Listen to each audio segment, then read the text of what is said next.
you type or you submit your attendance exactly like the example, format dia exactly macam example, hanya nombor saja dimasukkan, nombor IC sahaja, and then you choose subject lah. Okay, kalau tengok subjek kat sini ada banyak, pilihlah. Sekarang kita subjek sains ya. Alright, so let's start today's lesson. Before we do that, let me change the screen first. Okay, so Alhamdulillah, thank you so much for submitting and providing responses for reactivity series of metals and thermochemistry last week. I will forward and I will present a report of all submissions, sampel answer apa, siapa yang belum jawab dan sebagainya tomorrow during our tutorial class. I will also include the marks for e-magazine. Berpeluh jugalah nak marking kamu punya e-magazine sebab power sangat. Ambil masa almost 2 weeks to finish marking. So thank you so much for your wonderful submissions. All of your submissions I have also submitted to NSA website for st.my content. So kita tengoklah the producer pula, publisher of the website, right, kata macam mana dia punya respon. Hopefully they accept lah your submissions. Okay, so let's take a look at today's topic, which is electricity and magnetism. Okay, sorry, sebelum tu, I would also like to thank you for completing checkpoint 1, link yang saya ada bagi last week, checkpoint 1 for KBAT checkpoint. So it is a project under State Education Department. For those of you who haven't done it, it's okay sebab tarikh untuk checkpoint 2 dilanjutkan sebab matlamat kita sampailah hujung bulan Julai ni adalah until 17 Julai I think. The aim is for us to fully focus on PDPR saja. Kita belajar saja. Aktiviti koko tak boleh, aktiviti aktiviti macam checkpoint tu pun tidak diwajibkan lah. Kalau kita tak nak, kita boleh postpone untuk buat tu dulu. So if you have the time, you can still access it and do it. And some of you also have communicated with me. Dia dah jawab 2 kali dah tapi checkpoint tu tak accept jawapan dia. So if you have that kind of problem, please communicate with me and maybe you can also, we will discuss further on how to improve your situation. Ada student yang memang internet connection dia masalah, so saya tolong key in kan untuk dia, tak ada masalah ya. Tapi the checkpoint activity memang semua murid kena buat, cuma the deadline has been postponed so that we can fully focus on PDPR lah. So kita dah ada 19 orang dalam ni. We have 19 people here. Please make sure that you have submitted your attendance here in the income messages ya. Hanya tuliskan nombor IC tanpa tanda sempang dan choose subject and click submit ya. Alright, let's start. So today we are going to take a look at the chapter 6 and we are going to focus on the introduction for chapter 6, which is the generation of electricity atau penghasilan tenaga elektrik. So when we talk about generation of electricity, antara benda yang sering dibincangkan ialah pasal how the use atau the need for electricity in the ever increasing human population contributes towards global warming, and then how the use of electrical products also contribute towards increase in domestic wastage, industrial wastage, and so on and so forth lah. So in order to understand the various problem caused by the generation of electricity, the use of electrical products, we need to understand first how we get electricity. Macam mana kita nak dapat electricity? Macam mana elektrik tu dihasilkan? So, let's take a look at the first one. So, electricity can be generated using non-renewable and renewable energy sources. Based on the pictures given, can you deduce what are the types of renewable energy sources shown in these 6 pictures? Okay, based on the pictures, bolehkah kamu tengok dan nyatakan di situ apakah jenis sumber tenaga yang boleh diperbaharui yang ditunjukkan pada setiap gambar. Gambar 1 tunjuk apa, gambar 2 tunjuk apa, and so on and so forth.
Oh, I can see here. Gambar that apa from top 1, 2, 3, bawah 4, 5, 6. Okay. Gambar number gambar number 5 tu dah ada yang boleh jawab. Bagus, bagus. Gambar number 4 tu belum lagi. Okay, tak apa. Teruskan.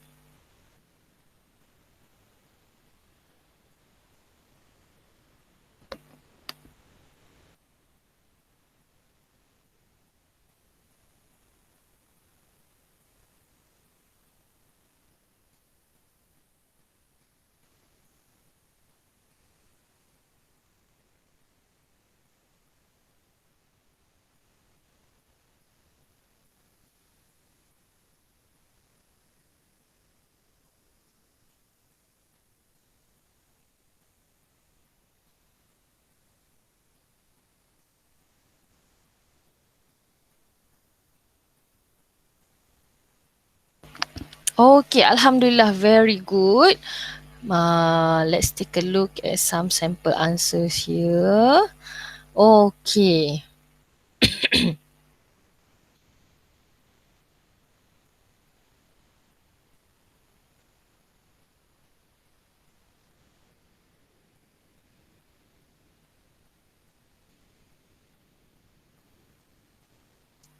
Okay, let's take a look at some of the sample answers. Alright.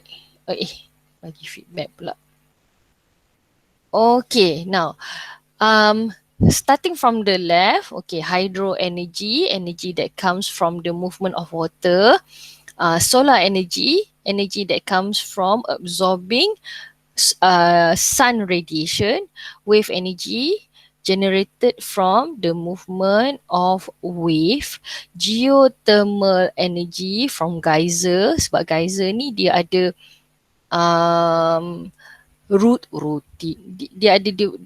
dia punya penghasilan tenaga dia adalah agak uniform. So geothermal energy can be used to produce renewable energy source.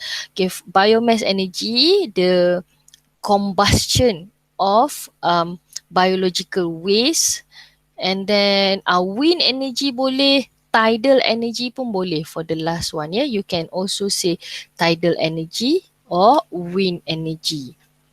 Okay, but the principle is the same, where the movement of the wind move the turbine and the movement is converted into electrical energy. Okay, kejap ya. Saya tengok ada siapa lagi yang belum lengkap tak? Alright, semua dah lengkap. Bagus. Okay, now let's take a look at the next one. These are some examples of non-renewable energy sources. What are they? Apa dia? Boleh agak tak apa dia?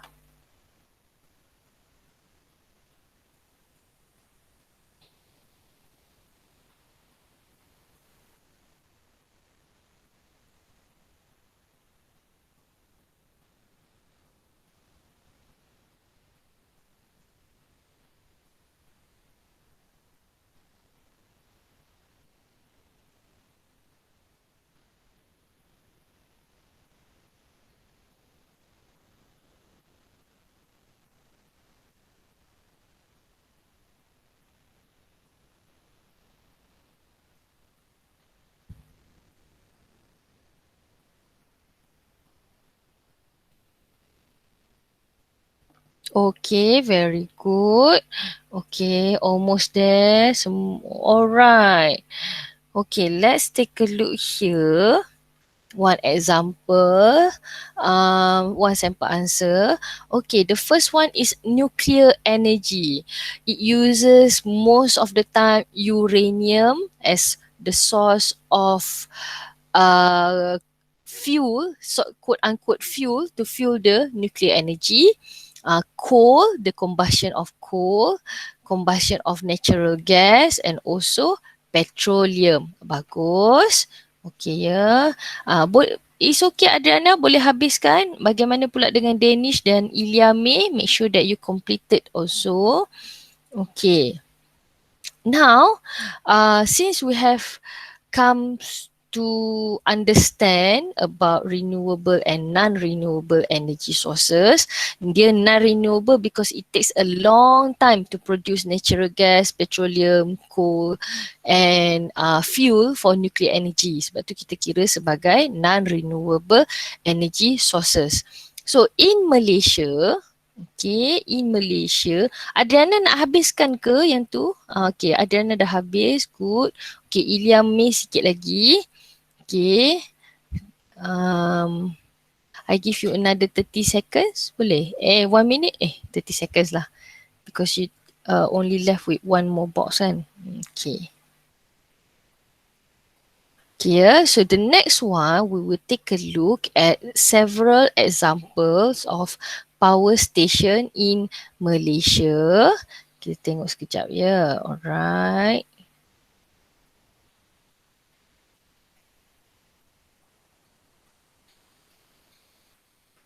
Oh, Dennis tengah isi. Okay. Okay, kejap ya. Saya buat macam ni. Saya tukar kepada student pace. Okay, Dennis isi dulu. Saya pindah ke slide yang sebelah. Okay, so everyone who has already completed slide 4, kita pergi ke slide 5. Okay, Danish dan lain-lain yang masih lagi tengah isi slide 4 tu silakan isi ya. Types of non-renewable sources tu. So there are several examples of power station in Malaysia. Hydro energy kita ada yang guna natural gas, ini yang dekat Port Dickson tu ya, Tuanku Jaafar Power Station.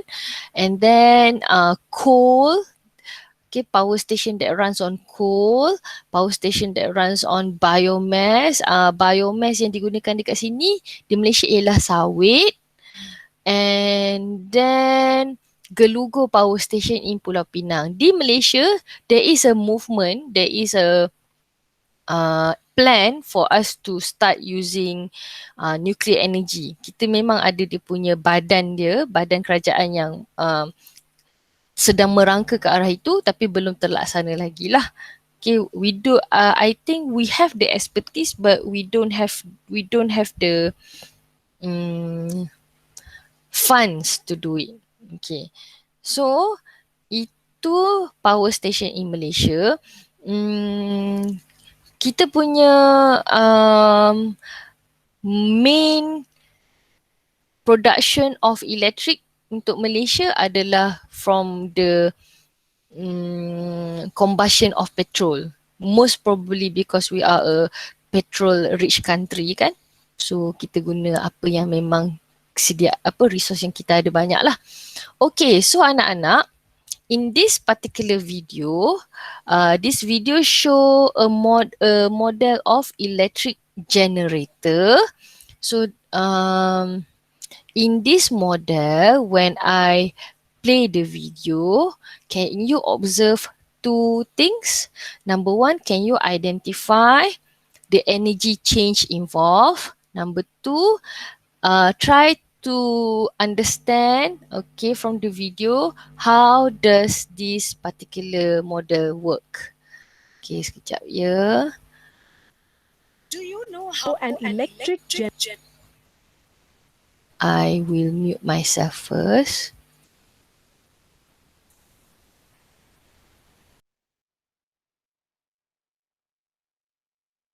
generator works? Electric generator converts mechanical energy to electrical energy. An electric generator, as shown, consists of a rotating rectangular coil ABCD placed between the two poles of the permanent magnets.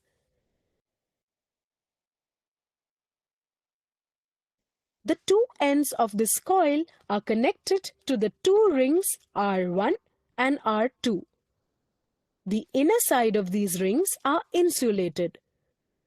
The two conducting stationary brushes B1 and B2 are kept pressed separately on the rings R1 and R2 respectively. The two rings R1 and R2 are internally attached to an axle. The axle may be mechanically rotated from outside to rotate the coil inside the magnetic field. Outer ends of the two brushes are connected to a bulb to show the flow of current in the given external circuit. When the axle attached to the two rings is rotated such that the arm AB moves up in the magnetic field, the induced current direction can be found by applying Fleming's right-hand rule. The induced currents are set up in these arms along the directions AB and CD. Thus, an induced current flows in the direction A, B, C, D. If there are larger numbers of turns in the coil, the current generated in each turn adds up to give a large current through the coil. This means that the current in the external circuit flows from B2 to B1.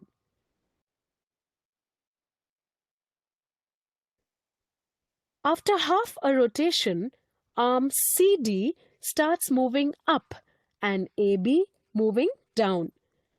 As a result, the directions of the induced currents in both the arms change, giving rise to the net induced current in the direction D, C, B, A.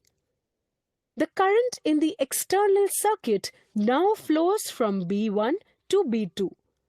Thus, after every half rotation, the polarity of the current in the respective arms changes. Such a current, which changes direction after equal intervals of time, is called an alternating current, abbreviated as AC. This device is called an AC generator.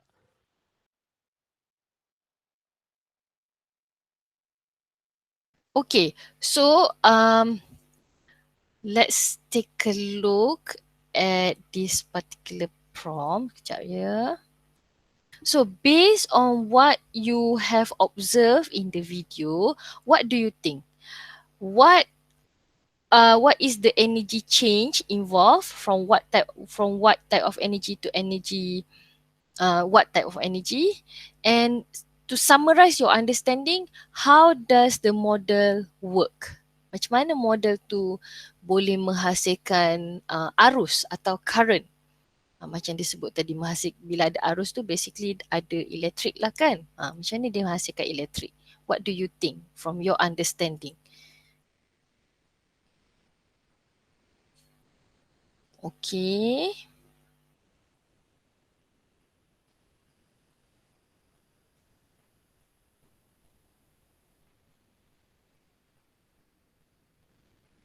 Okay, you have the idea there. You are on the right track. You understand that it started off with mechanical energy because the hand is pulling atau turning up the crank. Okay. So from mechanical energy to electrical energy. Okay, I agree with you. Okay. To summarize, basically apa yang kamu faham macam mana model tu berfungsi? Kan, bila kita turn up the crank, what happens next? Yes, Ilya, betul tu. Mechanical energy to electrical energy. Yakin dengan jawapanmu, Ilya. Bagus, Ilya. Okay.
Okay, good. Okay, I can see, I can summarize from your observation.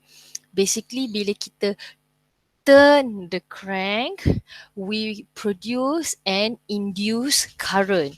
Dan kita juga lihat when the uh, crank is halfway upwards dengan halfway inwards, bila coil tu berada pada position yang berbeza, the direction of the induced current is also different, kan? Itu antara benda-benda yang kita observe lah. Very good. These are what I can see from your answers lah. Okay, this is what I can see from your answer. Kemudian ada yang sebut bila kita turn up the crank, okay, bila kita turn up the crank, the light bulb will light up, kan? The bulb will light up. Bagus. Bukan LED ya, gambar tu gambar bulb. Ni model ni dia guna teknologi lama lah, dia guna light bulb. Okay, very good. You have demonstrated good observations. Bagus. Okay. There are three main observations I can see here. When we turn the when we turn the crank, there is a production of induced current. Number one. Number two, different position of the crank causes different direction of induced current. Okay, number two. Number three, another observation is when the crank is turned up, induced current is produced. The presence of induced current too can be detected by the light bulb. When the bulb lights up, there is current flowing throughout the wires surrounding the magnet. Kan? Okay, thank you so much for your observations. Your observations are very good. Okay, anak-anak, for the next part, we will take a look at a few demonstrations on based on this particular understanding demonstrated by this model lah. Kita tahu sekarang ni istilah induced current. Nak perkenalkan kepada istilah induced current. Okay, I give you another 30 seconds to update your slide. Okay, nanti kita nak tengok ya.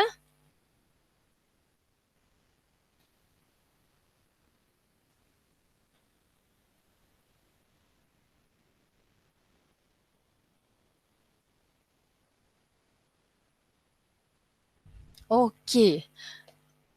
Sikit lagi. Okey, okey. Ada yang tengah tulis lagi tu, sikit lagi. Okey. Ha, alright. Okey, mari kita tengok the next part. Okay, kita tengok the next part. So, the model that we have observed in the video is similar to the one that shown here, walaupun susunan dia a bit different, dan instead of light bulb dia guna LED. So this is a model of generator that used to generate electricity.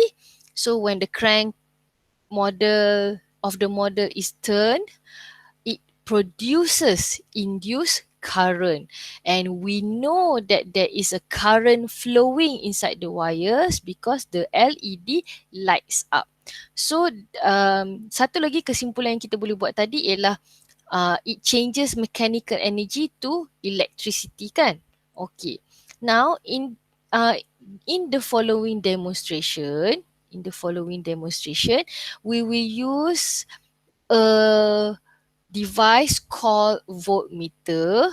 So it is an instrument to measure electricity atau electrical potential between two points of an electric circle. Ada point positif, ada point negatif kan. Ada wire biru dengan merah kan. Itu yang kita selalu gunalah. Kita sambungkan pada voltmeter. So look at this example. Look at this example.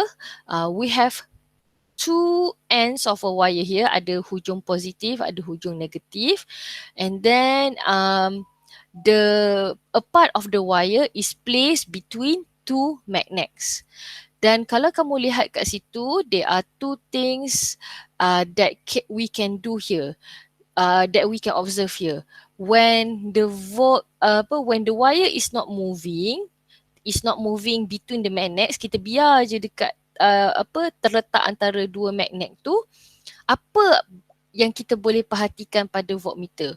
What can we observe at the voltmeter? Number one. Number two, step number two, kita gerakkan wire tu ke atas dan ke bawah. We move the wire upwards and downwards between the magnets. What can we observe at the voltmeter? Okay, kamu cuba kita deduce from the two situation. Kalau kita biar wire tu tengah-tengah antara dua magnet, apa jadi pada bacaan voltmeter? Kalau kita gerakkan wire tu naik atas turun bawah between the two magnets, what do you think happens to the voltmeter? Alright.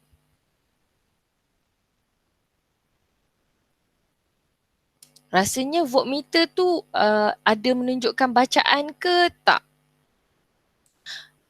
Kalau untuk dua-dua situation tu.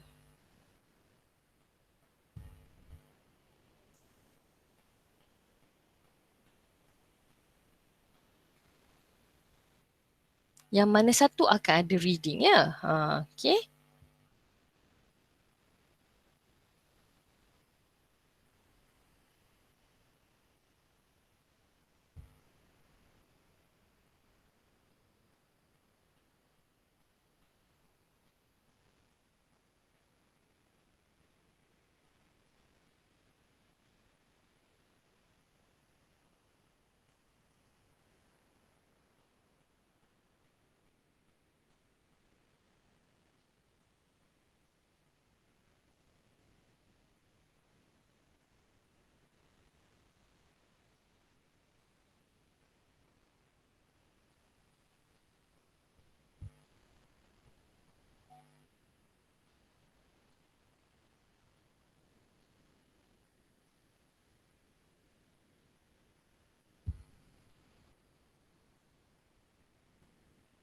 Okey, ramai.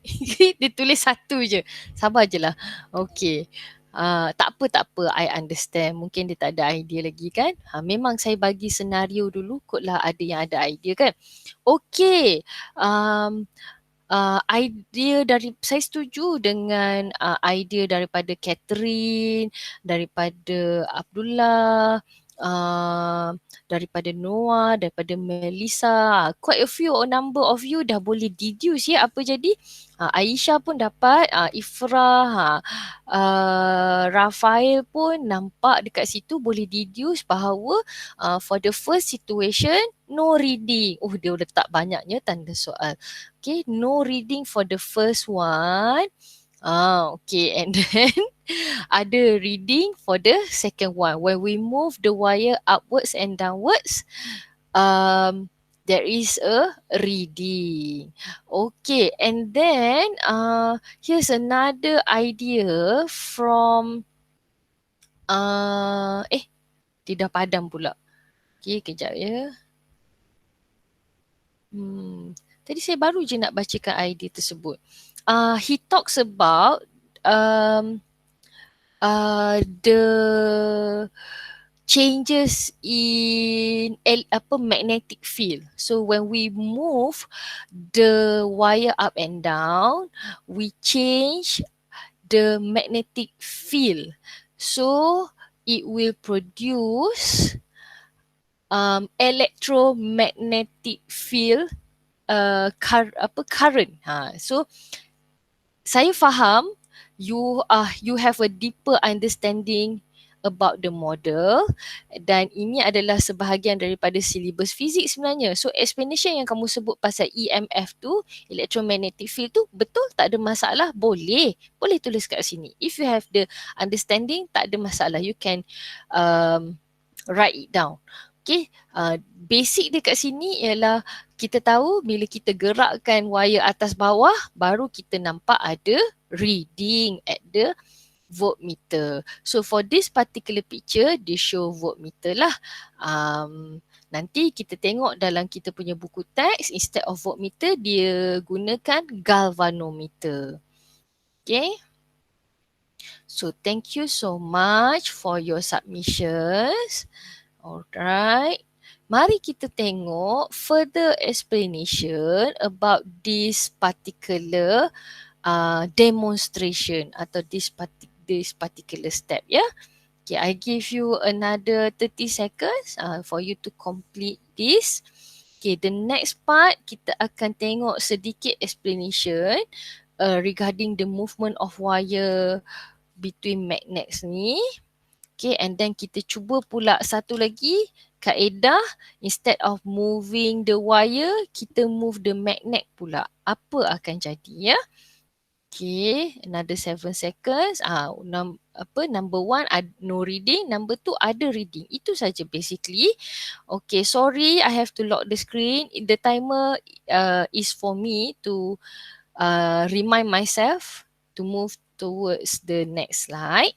Okay, for this particular slide, okay, it explains further about how the movement of the wire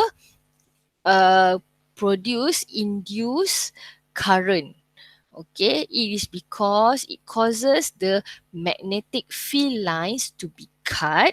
So it produces induced current, and the current flows through the voltmeter. Gambar tadi voltmeter, tapi dalam makmal kita akan guna another instrument which is the galvanometer.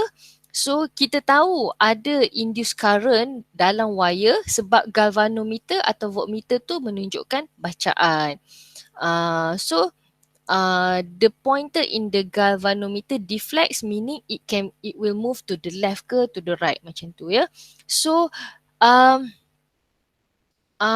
wire tu, okay, there is another alternative to wire. We use solenoid. So solenoid ni basically a structure, a cylindrical structure where we can put magnet between it. The solenoid is covered with copper wire surrounding the cylinder. Kita lilitkan copper wire tu rapat-rapat pada cylinder tu, dan magnet boleh dimasukkan ke dalam ruang dalam silinder solenoid tu. So for when we use solenoid, kalau kita kata kita nak move the wire, kita move the solenoid lah, sebab basically solenoid tu is a coil of copper wires.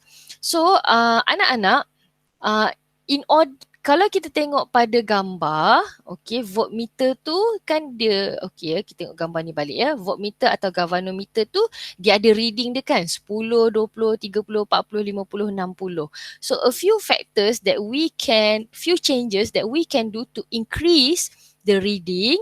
We can increase the length of the wire, lagi panjang, lagi tinggi, and then movement of wires tu kita buat lagi laju, makin tinggi induce current, and then we can also increase the strength of magnet use. Okay, kalau kita gunakan magnet yang jenis lain, yang kekuatan dia lagi tinggi, so we cut more magnetic field lines. When we cut more magnetic field lines, more induced current can be produced. Okay, that is the logic behind it lah. Okay, mari kita tengok pula kalau kita ubah kaedah. If we change the method, based on these 4 pictures, pictures 1, 2, 3 and 4, which picture which will show the voltmeter produce a reading? And then can you explain your answer? Kamu pilih gambar 1, 2, 3, 4. Yang mana satu yang akan menunjukkan bacaan pada voltmeter, dan cuba terangkan pasal apa gambar yang kamu pilih itu menunjukkan ada bacaan pada voltmeter.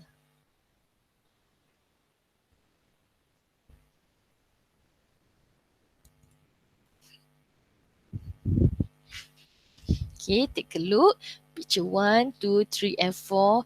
Look at the picture. The voltmeter tu, tengah-tengah tu, arrow tengah-tengah pada voltmeter tu menunjukkan bacaan kosong.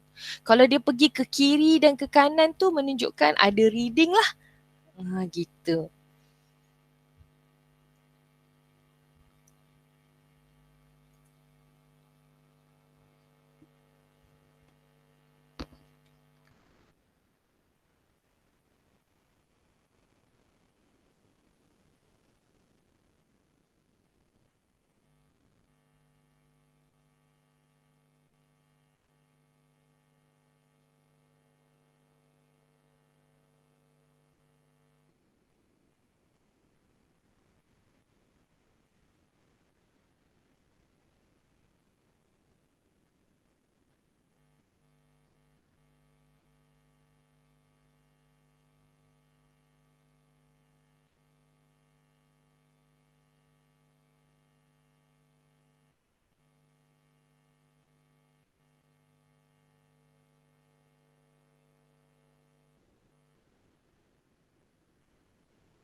Alright, very good.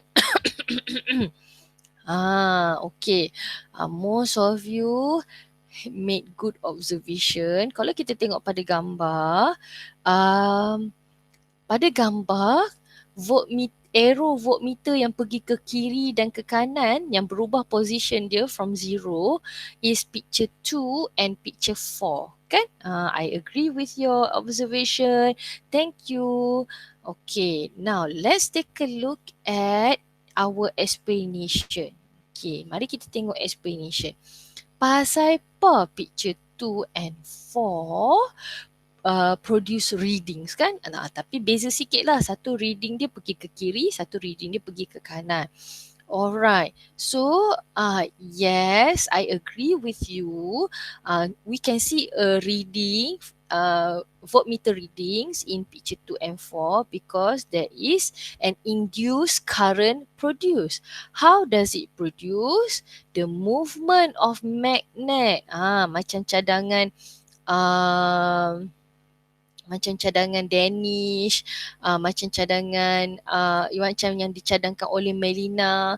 So kedua-duanya Melina dengan Danish mencadangkan the movement of magnets, okay, the movement of magnets produce induced current. The movement of magnets between the wires produce induced current. Dan sebagaimana yang dicadangkan oleh Abdullah, induced current ni flows through the voltmeter, causing the pointer to deflect. Bagus. Okay. So ada three levels in our explanation. Number one, because in picture 2 and 4, there is a movement of magnet between the wires. Okay, number one. Number two, this movement produce induced current. Number three, the current flows through the galvanometer, atau dalam kes ini gambar ni bukan galvanometer ya, voltmeter, tapi tak apa, tak ada masalah sebab kita memang dalam makmal kita guna galvanometer, so I can understand the confusion. Okay, produce induced current detected by the galvanometer. Alright. Very good everyone. Good answers. Okay, I give you another 1 minute to update your your notes. Okay. Kenapa picture 2 and 4 menunjukkan bacaan? Because number one, movement of magnet between the wires produce, number two, produce induced current, number three, which is detected by the voltmeter. Okay, ada tiga benda kat situ ya. Tiga idea kat situ yang kita boleh tulis sebagai explanation. Okay.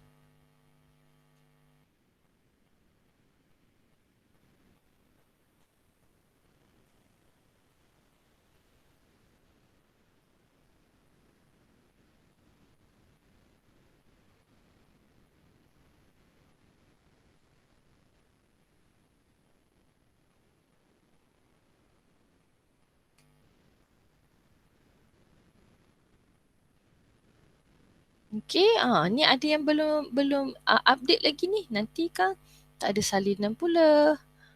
Mukris, Rafael, Ilyami. Okey.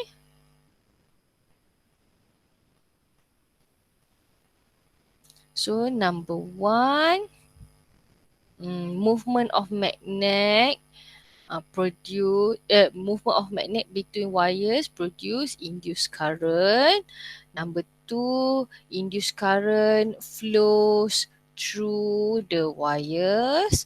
Number three, detected by galvanometer atau voltmeter lah. Kalau gambar kat kita ni gambar voltmeter ya.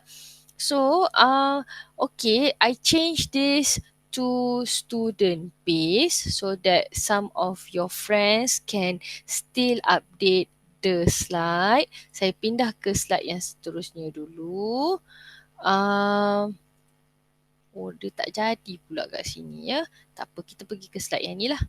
Okay, so what we have observed just now, what we have written just now is production of a generation of electricity by moving the magnet between the wires, which also causes the magnetic field lines to be cut. So bila magnetic field lines are cut, induced current is produced and flows through the galvanometer. So basically, apa yang kita buat apa yang kita observe pada slide 12 tu, okay, saya bawa kamu semua pergi ke slide sini balik ya, sebab dah siap nampaknya dekat slide 12 tu. Okay, so dia punya main point dia ialah to produce electricity, kita kena cut magnetic field lines. There are two ways to do that. Either we move the wire atau we move the magnet. So, how do these principles apply in real life? Okay, how do these principles applies in real life? Kita akan tengok towards the end of this particular chapter. Untuk part yang seterusnya, we will take a look at how electricity generated at the power stations. So, the first type of power station yang menggunakan non-renewable energy sources macam diesel ke, natural gas ke, coal ke, basically kesemua power station that uses non-renewable energy source uses combustion to increase the heat energy in the water, and then the water will convert atau change to from liquid state to gas state to become water vapor. The water vapor or the steam will move the turbines in the generator. The kinetic energy of the turbines will be converted into electrical energy, and this electrical energy is the one that we use, that is supplied to our homes, to the various facilities that we can find in our life. Okay, now here is another one, generation of electricity in the form of flow chart. So based on your understanding about the generation of electricity in the uh, power station that uses non-renewable resources, can you complete the concept map? Kalau mechanism dia apa, energy change dia from what to what, and then there are 1, 2, 3, 4, 5, 6 boxes there. Can you fill it up with suitable energy change and also suitable mechanism?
Okay, very good. Some of you have already completed it. Okay, mari kita tengok example here suggested by Namia. Okay, so the mechanism is burning of fuel to produce boiling water, that causes water to boil and produces steam. So the energy change is from chemical energy to heat energy, and then the steam will rotate the turbine to produce kinetic energy and subsequently produce electrical energy, and basically dia punya mechanism ialah generator produces electricity. Okey, anak-anak, sekarang ni saya akan tukarkan slide ni kepada student base. For the next slide, 17, 18, 19, 20 and 21, 17 sampai 21, I will give you the ability for you to move from one slide to another. Slide 17 sampai 21 semuanya mengenai non-renewable energy used to generate electricity at the power station. Apakah mekanisme dia? Sekejap ya, saya tukarkan ni. Apakah mekanisme-mekanisme dan energy change yang terlibat? Terus lengkapkan slide 17. Sekejap ya, saya tunjuk kat sini. Slide 17, 18, 19, 20 dan 21. Okey, dah siap. 17 pergi ke 18 dan seterusnya lah sampailah slide 21.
If you have completed slide 17, you can move on to slide 18, 19 and 20. Tak ada masalah, boleh teruskan. Oh, alright. Allah Akbar. We have only 10 minutes. Alright, so anak-anak, I have to conclude our class today. Saya entah kenapa saya duk ingat hari ni kita berakhir pukul 10. Saya tersilap tengok jadual pula hari ni. So, To conclude today's lesson, what we have discussed today is about the production of induced current by observing a model of electric generator, number one. Number two, we have also observed that by moving the wire atau moving the magnets, we can produce electricity as suggested by Michael Faraday. Adalah apa finding daripada Michael Faraday yang apa aktiviti yang kita buat tadi tu ya. Sebab basically induced current is produced because we cut the magnetic field lines. So for today's class, for today's task, just complete slide 17 to 21, and then we will discuss about the DC and AC direct current and electric current in the next class. So I would also like to conduct a simple reflection for today. What was hard about today's lesson? Tolong tulis kat sini ya. Especially what was hard. What didn't you like pun bagi tahu so that I can address the issues from today's class in our next session. Lepas tu anak-anak, untuk mereka yang baru masuk, we have around 25 people here. Make sure that you fill up the Google form. Okay, isi Google form kehadiran sebagaimana yang link yang saya bagi itulah. So pada link tersebut bila kamu buka, saya tunjuk dekat Google Meet ya. Bila pada link tersebut you just write your IC number and then write the current subject that you have Google Meet ni lah, which is science. Okay, okay, ada yang kata masalah dia ialah explain how the generator works. Explain how the generator works tu yang model tu ya. Tolong tulis kat situ. Okay. Tulis kat situ yang model tu ya. Kalau model ya, oh yes, okay model. Okay. Saya cuba cari video yang berkaitan. Sebenarnya saya belum jumpa lagi video yang sesuai. Nanti saya cari lagi sekali. Okay, anak-anak, thank you so much for your submissions. Thank you so much for your attention. Sekian, wabillahi taufiq wa hidayah. Assalamualaikum, dan don't forget to take breakfast. See you tomorrow.